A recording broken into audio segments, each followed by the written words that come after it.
Hi friends, ಇವತ್ತು ನಾನು ಇಲ್ಲಿ ಕಷ್ಟಪಟ್ಟು ಕೆಲಸ ಮಾಡೋ ಗುಜರಿ ಅಂಗಡಿಯವ್ರು ಇಂಟರ್ವ್ಯೂ ಮಾಡೋಕ್ಕೆ ಬರ್ತೀನಿ. ಅವ್ರ ಕಷ್ಟ ಸುಖವನ್ನು ಕೇಳ್ರಿ, ಯಾಕೆಂದರೆ ಮಿಡಲ್ ಕ್ಲಾಸ್ ಲೆವೆಲಿಂದ ಕಷ್ಟ ಸುಖ ಕೇಳಬೇಕು. ನಮ್ಮ ಫ್ರೆಂಡ್ ಅವನೇ, ಒಳಗಡೆ ಹೋಗಿ ಮಾತಾಡ್ತಾನೆ ಬರ್ರಿ ಅವ್ರನ್ನ. ಅಣ್ಣ, ನಿಮ್ಮ ಹೆಸರೇನಣ್ಣ? ಮಾದೇಶ್. ಮಾದೇಶ್, ಯಾವ ಊರು? ತಮಿಳ್ನಾಡಲ್ಲಿ? ಧರ್ಮಪುರಿ. ಧರ್ಮಪುರಿ. ಹಾಂ ಹಾಂ. ಕನ್ನಡ ಸಖತ್ತಾಗಿ ಮಾತಾಡ್ತೀರಲ್ಲಣ್ಣ? ಕನ್ನಡ ನಮ್ಗೆ ಅವಾಗಿಂದ ಗೊತ್ತು. ಯಾವಾಗಿಂದ? ನಮ್ಗೆ 15 ವರ್ಷದಿಂದ ಗೊತ್ತು. ಹೌದಾ? ಕೆಲವರು ಹೇಳೋ ಮಗ ಏನು ಹೇಳ್ತಾರೆ, ಕನ್ನಡ ಬರ್ದಿಲ್ದ್ರು ಕೆಲವರು. ನಮ್ಮ ಕರ್ನಾಟಕದಲ್ಲಿ ಇರ್ತಾರೆ, ಕನ್ನಡ ಬರೋಲ್ಲ. 20 ವರ್ಷ ಆಗಿರ್ತದೆ, 30 ವರ್ಷ ಆಗಿರ್ತದೆ, ಅವ್ರಿಗೆಲ್ಲ ನೀನೇನು ಹೇಳ್ತಿ ಹೇಳು? 40 ವರ್ಷ ಹಾಂ, ಏನು ಮಾಡೋಕ್ಕಾಗಲ್ಲ ಅಂತ ನನ್ನ ಮಕ್ಳಿಗೆ ನಾವೇನು ಮಾಡೋಕ್ಕಾಗತ್ತೆ ಹೇಳು? ಆದರೂ ಕನ್ನಡ ಕಲೀಲಿ. ಹಾಂ, ಅವ್ರಿಗೆ ನೋಡಪ್ಪ, ಅವ್ರಿಗೆ 15 ವರ್ಷ ಆಗಿರ್ತದೆ, ಕನ್ನಡ ಬಂದರೂ ಕನ್ನಡ ಮಾತಾಡಲ್ಲ ಅವರು. ಬಂದರೂ ಮಾತಾಡಲ್ಲ. ಹಾಂ ಅಣ್ಣ, ನಿಮಗೆ ಈಗ ಈ ಗುಜರಿ ಅಂಗಡಿಗೆ ಬರಬೇಕು ಅಂತ ಯಾಕೆ ಅನ್ನಿಸ್ತು? ಏನಪ್ಪ, ಸಮಾನ ಮಾಡಕ್ಕೆ ಬಂದಿದ್ದೀವಿ.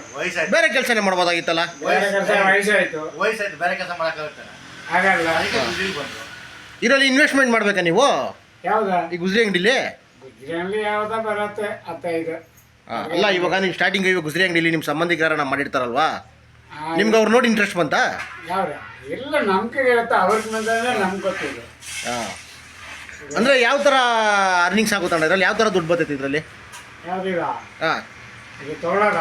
ಹಾಂ, ಏನೇ ಆಗ್ತಾ ಇರುತ್ತೆ, ಕಬ್ಬಣ, ಹಾಂ, ಪ್ಲಾಸ್ಟಿಕ್, ಹಾಂ, ಅದು ಇದು ತೊಗೊಳೋದು ಅಷ್ಟೇ. ಹಾಂ. ಈ ರೊಟ್ಟು ಎಲ್ಲ ಏನು ಕೆ ಜಿ ಹಾಕೊಂತೀವಿ, ಇವೆಲ್ಲ ಕಂಪ್ನಿಲಿಂದ ವೇಸ್ಟ್ ಇವು? ಹಾಂ, ಕಬ್ಬಣ, ಹಳೆ ಪ್ಲಾಸ್ಟಿಕ್ ಎಲ್ಲ ಇದೆ ತೊಗೊಳೋದು.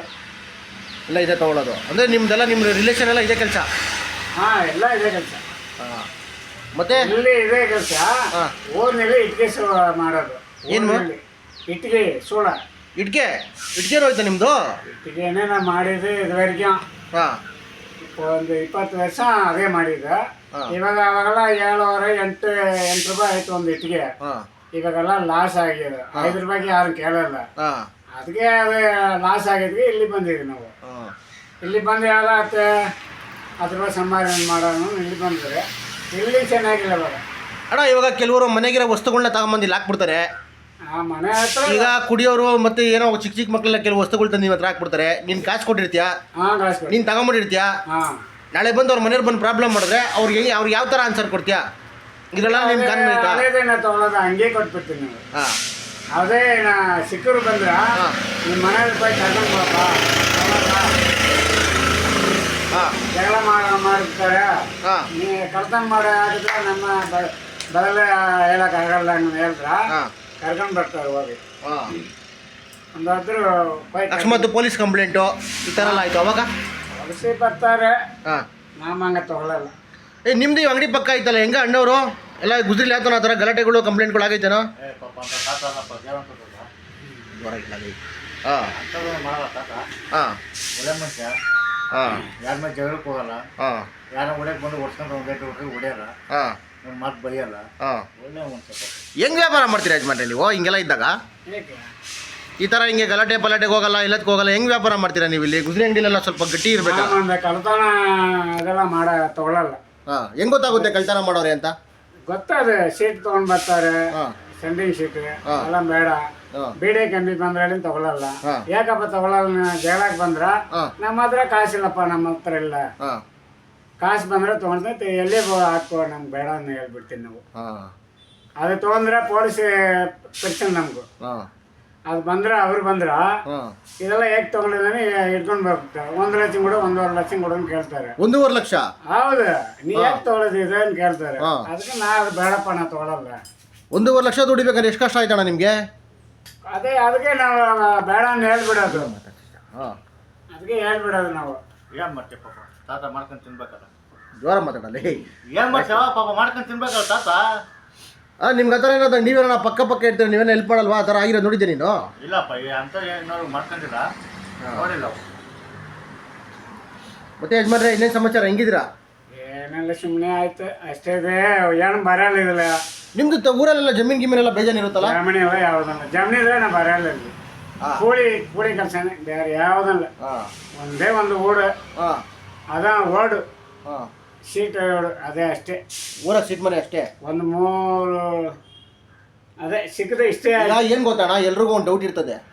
ಗುಜ್ರಿಲಿ ತಿಂಗಳಿಗೆ ನೀವು ಎಷ್ಟು ಸಂಪಾದನೆ ಮಾಡೋಕ್ಕಾಯ್ತದೆ? ಇಲ್ಲ ನಾವು ಹೋಗ್ಬಿಡ್ತೀನಿ, ಇಲ್ಲ ಏನು ಕೆಲಸ ಇದಿಲ್ಲ, ಅನ್ನೋ ವರಮಾನ ಇಲ್ಲ. ಅಲ್ಲ ನಾವು ವರಮಾನ ಅಂದರೆ ಮಿನಿಮಮ್ ಹಿಂಗೆ ಮಾಡೋರಿಗೆ ತಿಂಗಳಿಗೆ ಎಷ್ಟು ವರಮಾನ ಬರ್ತಿದೆ? ತಿಂಗಳಿಗೆಲ್ಲ ಏನಲ್ಲ, ಬಾಡಿಗೆ 6,000 ಕಟ್ಟುತ್ತೆ. ಹಾಂ, ನಮ್ಗೆ ಒಂದು ದಿನಕ್ಕೆ 300 ರೂಪಾಯಿ ಸೆಲವಾಗಿ ಬೀಳುತ್ತೆ. ಅಲ್ಲಿ ಹೋಟ್ಲಿಗೆ ಹೋಗ್ಬೇಕು, ಟೀ ಅದು ಇದು ಹಾಂ, ಇದು ಏನು ಬರಲ್ಲ, ಲಾಸ್ ಆಗತ್ತೆ. ಅದಕ್ಕೆ ಬಿಟ್ಬಿಟ್ಟು ಹೋಗ್ತೀವಿ ನಾವು ಅಷ್ಟೇ. ಪಾಪ ತಾತ ಹೆಂಡತಿ ಮಕ್ಕಳು ಬಿಟ್ಬಿಟ್ಟು ಬಂದವನೆ ಬೆಂಗಳೂರಿಗೆ. ಹಾಂ, ಅಷ್ಟೇ. ನಮ್ಮ ಊರಿಗೆ ಹೋಗ್ತಿಲ್ಲ ನಾವು ತಿರುಗಿ ಎಲ್ಲದೆ. ಅಡ್ವಾನ್ಸ್ ಓನರೇ ಅಡ್ವಾನ್ಸ್ ಕೊಡಲ್ಲ. ಹಾಂ, ಅಡ್ವಾನ್ಸ್ ಕೊಟ್ಟಿದ್ರೆ 2 ತಿಂಗಳ ಮಂದಿ ಊರಿಗೆ ಹೋಗಿದ್ದು. ಹಾಂ, ಜನವರಿ 20 ಕೊಡ್ತೀನಿ ಹೇಳಿದ್ದಾರೆ. ಹಾಂ, 3 ತಿಂಗಳ ಬಾಡಿಗೆ ಇಟ್ಕೊಂಡು ಕೊಡ್ತೀನಿ, ತೊಗೊಂಡು ಹೋಗ್ತೀರಾ ಅಂತ ಕೇಳ್ತಾರೆ. ಹಾಂ, ನಾವು 3 ತಿಂಗಳು ಬಿಟ್ಟೆ ಹೋಗ್ತೀವಿ ಸರ್. ಹಾಂ, ನೀವು 3 ತಿಂಗಳು ಬಿಟ್ಟು ನೀ ಕೊಟ್ಬಿಡಿ 40,000 ಹಾಂ, ಹಂಗಂದು ಹೇಳ್ಬಿಟ್ಟು ಕೇಳ್ತೀನಿ. ನಾವು 1 ತಿಂಗಳು ಜನವರಿ 20 ಅಷ್ಟೇ. ಆದ್ಮೇಲೆ ನಾ ಗುಜರಿಲಿಲ್ಲ. ಮತ್ತೆ ಏನು ಕೆಲಸ ಮಾಡ್ಬೇಕು ಅನ್ಕೊಂಡಿದ್ದೀರಾ? ಏನು ಕೆಲಸ ಮಾಡ್ಬೇಕು ಅನ್ಕೊಂಡಿದ್ದೀರಾ? ಊರ್ನ ಹೋಗಿ ತಿರುಗಿ ಅದೇ ಪಳೆ ಕೆಲಸನೇ, ಅದೇ ಕೆಲಸ. ಅದೇ ಗುಜ್ರಿಲಿ ನಿಮ್ಗೇನು ಆದಾಯ ಬರ್ತಾ ಇಲ್ಲ? ಹಾಂ, ಏನು ಬರಲ್ಲ. ಸುಮ್ಮನೆ ಊಟಕ್ಕೆ, ತಿಂಡಿಗೆ, ಹೊಟ್ಟೆಗೆ, ಬಟ್ಟೆಗೆ, ಬಾಡಿಗೆಗೆ ಬರತ್ತೆ. ಹಣ ಅದೇ ಕಳ್ತನ ಮಾಡೋದಂದ್ರೆ ಅದೇ ಇದು ಸೀಟ್ ಅದೆಲ್ಲ ತೊಗೊಂಡ್ರೆ ಬರತ್ತೆ. ಹಾಂ, ಅದು ನಮ್ಗೆ ತೊಗೊಳಕ್ಕೆ ಧೈರ್ಯ ಇಲ್ಲ. ಹಾಂ, ಆಮೇಲೆ ಏಟು ತಿನ್ನೋಕೆ ಶಕ್ತಿ ಇಲ್ಲ, ಹಾಂ, ಹೊಡೆದು ಬಿಡ್ತಾರೆ. ನಮ್ಗೆ ಬೇಡ ಅದು. ಹಾಂ, ನಮ್ಮ ಊರಿಗೆ ಹೋಗ್ಬಿಡೋಣ, ಹಾಂ, ಏನು ಬೇಡ ಹಂಗನೇ ಹೇಳ್ತೀವಿ. ಹೇಳು. ಹಾಂ. ಸರಿ, ನೆಕ್ಸ್ಟ್ ಇಂಟರ್ವ್ಯೂ ಮಾಡೋಣ ನಿಮ್ದು ಇನ್ನೊಂದ್ಸಲಿ ನೀಟಾಗಿ. ಹಾಂ, ಇವಾಗೇನು ಬ್ಯುಸಿ ಇದ್ದೀರಾ ಅನ್ಸುತ್ತೆ, ಮುಗಿಸ್ಕೊಂಬಿಡಿ.